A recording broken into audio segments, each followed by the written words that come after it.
मेरे बाबा के सभी मीठे मीठे बच्चों को इस निमित्त का नमस्ते। आज की मुरली से बाबा ने जो मोतियां लुटाई हैं उसे सभी मीठे मीठे बच्चों ने अपने संस्कार अनुसार, अपने स्वस्थिति और परिस्थिति अनुसार मोतियां तो चुन ली है ना। चलिए अब आगे अपने पुरुषार्थ को तीव्र करने के लिए, तीव्र पुरुषार्थी बनने के लिए और बुद्धि रूपी कलश को ज्ञान रूपी माखन से भरने के लिए शुरू करते हैं मुरली का मंथन। आज की मुरली में बाबा कह रहे हैं कि तुम पुरुषार्थी हो, तुम्हें तीसरा नेत्र मिला है, तुम त्रिकालदर्शी हो, लेकिन तुम्हें ये अलंकार नहीं देते हैं क्योंकि तुम पुरुषार्थी हो। हम पुरुषार्थी हैं ये कह के भी हम कई बार कई गलतियां कर देते हैं, कई बातें ऐसी कर देते हैं जो श्रीमत पर नहीं होता है, जो बाबा की मत पर नहीं होता है, और फिर हम कह देते हैं दूसरे बच्चे जब कोई कुछ बोलने लगे, कुछ पूछने लगे तो बोले अरे हम तो पुरुषार्थी हैं ना। ये पुरुषार्थी कह के अपने आप को पीछे लाना पुरुषार्थी बनापन नहीं है। बाबा हमें इसलिए भी कहते हैं कि तुम्हें अलंकार क्यों नहीं देते, क्योंकि तुम बार बार पीछे चले जाते हो। तो ये बहुत सहज और बहुत सरल बात है इसको समझने की, जो अभी 2 दिन के मंथन से यानी 12 तारीख के मंथन में और 13 तारीख के मंथन में भी इस निमित्त ने 2 उदाहरण दिए हैं। उसी को थोड़ा सा और आगे हल्का सा और व्याख्यान बढ़ाते हैं कि जैसे एरोप्लेन के पायलट की उदाहरण दे रहे थे, उसमें हमने देखा कि जो पायलट होता है वो एरोप्लेन को लेके उड़ने से लेकर पूरा उड़ाने से उड़ता है, आसमान में जितनी देर रहता है, वहां से फिर वापस वो जमीन पर उतरता है। वो सारे प्रक्रिया में निरंतर वो किसी जो ऑफिसर से या जो भी टेक्निकल वर्ड हो उनसे वो जुड़ा हुआ रहता है, वही उसको इंस्ट्रक्शन देते रहता है, तो वो पूरे फ्लाइट को अपना लेकर के उड़ता है। चलाते तो वही रहता है, हाथ में उसके सब कुछ होता है, लेकिन कमान पीछे से बैकग्राउंड से वो लगातार किसी के सिग्नल पे होता है, किसी के इंस्ट्रक्शंस पर होता है, उसको वो सारी जानकारी वही देते रहता है जिस पर वो काम करता है। इसको और इसमें एक छोटी सी बात जो हमने देखी थी कि रावण कैसे आता है। रावण इस जो सिग्नल आ रहा है ना, इस सिग्नल को हैक कर लेता है। जैसे कई बार हम लोगों ने अपने नॉर्मल जीवन में देखा होगा कि कॉल क्या बोलते हैं, क्रॉस कनेक्शन लग जाता है। हमने लगाया अपने किसी रिश्तेदार को और उसी समय उसी मोमेंट पे किसी और का कॉल किसी और से कनेक्ट हो जाता है और हमारा फोन कहीं और लग जाता है। हम स्क्रीन पर दिखाएगा कि हमने जिसको लगाया उसी को लगा हुआ है, लेकिन वहां बात तो कोई एकदम और ही आदमी कर रहा है, उसका सब कुछ बोलने का तरीका सब कुछ अलग ही जगह कॉल लग चुका होता है।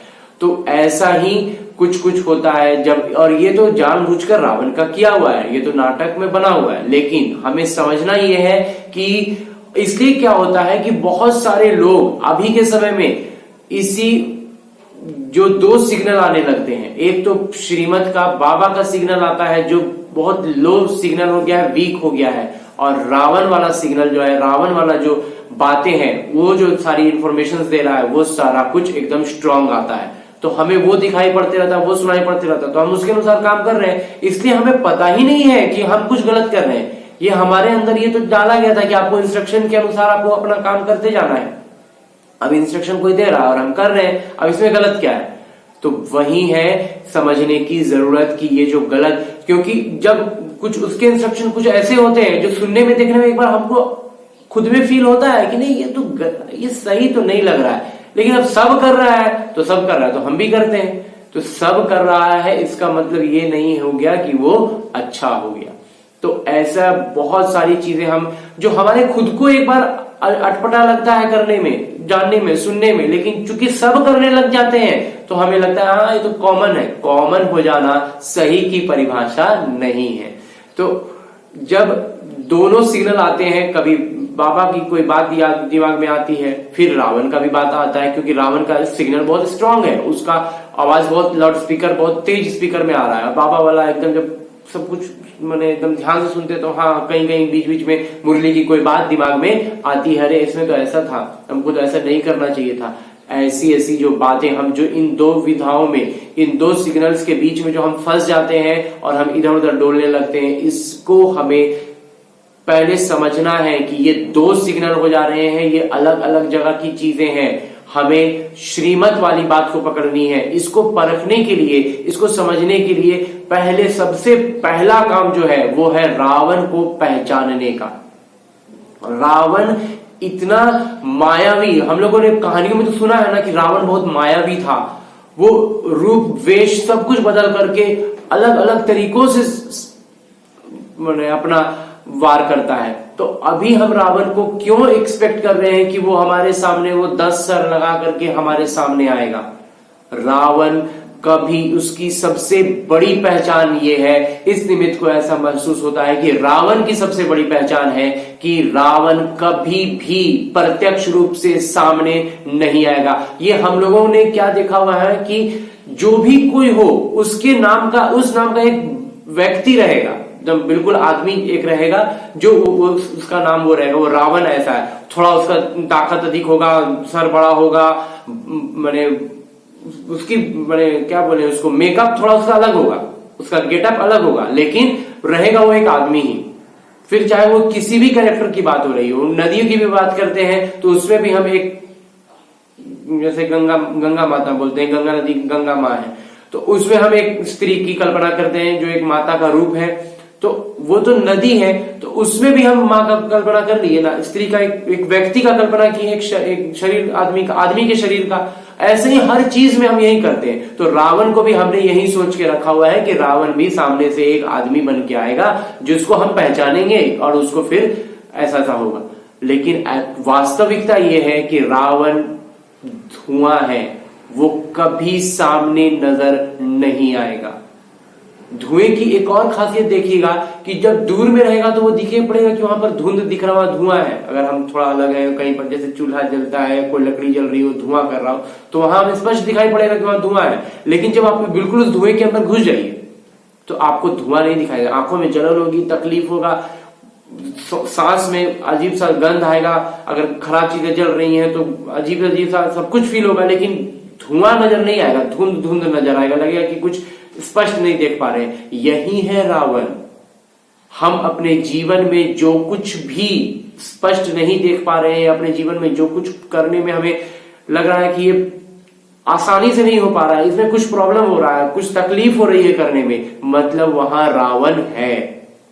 इसको समझना ही सबसे प्रमुख बात है। बाबा ने मुरली में भी बार बार कह रहे हैं, आज भी बाबा ने कहा है कि तुम बच्चे रावण को जानते हो। क्या सचमुच हम सभी बच्चे रावण को जान गए हैं? हम अभी भी रावण को पूरी तरह से जाने नहीं है, पहचाने नहीं है। रावण को जानना होगा, रावण को पहचानना होगा कि रावण कहां है और वो कैसे अपना काम करता है। आज बहुत ज्यादा नहीं, बस एक छोटी सी बात कहता हूं कि रावण ने बहुत सारे हमारे जो हम लगातार इंस्ट्रक्शंस हमें दे रहा है और हम इंस्ट्रक्शंस का फॉलो कर रहे हैं, उसमें से वो उसने एक इंस्ट्रक्शन तो दे करके रखा है, वो है कि निमित्त भाव कहते हैं ना, निमित्त जो हम ज्ञान में आते हैं तो हमें लगता है कि करण करावन हार तो बाबा है, हम तो बस निमित्त हैं।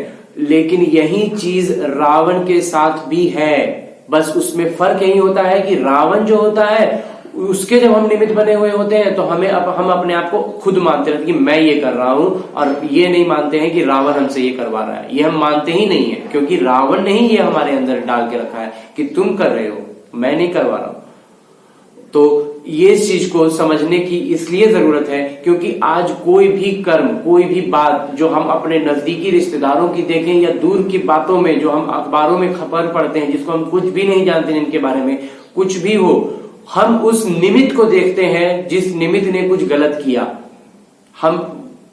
हमें रावण ने ऐसा बता के रखा है कि उस निमित्त ने ना ये गलत काम किया, उस बंदे ने वो गलत काम किया, उसके साथ ये हुआ, उसने वो किया, उसको सजा देनी है, उसको ये करना है, उसको वो करना है, सारा कुछ उस पर, सारा कंसंट्रेशन, सारा दिमाग, सारा बुद्धि, सब कुछ उस निमित्त पर चला गया। सारा पावर हम उस निमित्त पर लगा रहे हैं। और वास्तविकता क्या है? उस निमित्त को आप जो कुछ भी कर लो, रावण तो जिंदा है, रावण जिंदा है, उसके दो चार वैसे वैसे कितने को आप निमित्तों को खत्म करते जाओ, रावण को कोई फर्क नहीं पड़ेगा। उसके पास तो ग्राहक बहुत हैं, वो कितनों को निमित्त बनाया जा रहा है। और अब तो उसी का समय है, हर कोई उसी का निमित्त बना बैठा है। तो जिस दिन जिससे जितना ज्यादा विकर्म कराते हैं, जितना ज्यादा उससे अपना कार्य करा ले, वो अपना जितना साम्राज्य फैला ले, उतना जो निमित्त बनेगा। हम सब क्या करते हैं, उस निमित्त के पीछे लग जाते हैं। वो उसने ऐसा किया, उसने ऐसा किया, उसको ऐसे करो, उसको वैसे करो। हम उसके पीछे के रावण को देख ही नहीं रहे हैं।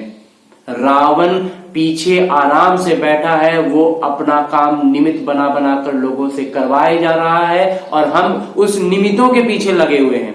उस निमित्त ने ये किया, फिर उस निमित्त ने वो किया। वो आप उस निमित्त के पीछे हम लगे रह जाएंगे और रावण अपना काम कराता रहेगा। रावण को पकड़ना है, रावण जिंदा है, रावण सामने है, बस वो नजर नहीं आएगा इन आंखों से। उसे पहचानना है, उसकी हर एक छोटी छोटी चीज को त्यागना है, तब ही रावण मरेगा। इसको और कभी फिर आगे समझेंगे।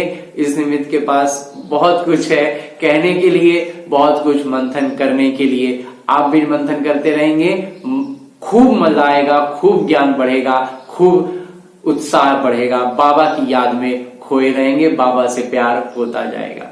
अच्छा, आज की मुरली से इतना ही मंथन। मेरे बाबा के सभी मीठे मीठे बच्चे उठते बैठते चलते फिरते काम करते सोते जागते करते रहे मुरली का मंथन। बढ़ेगा बुद्धि रूपी कलश में ज्ञान रूपी माखन।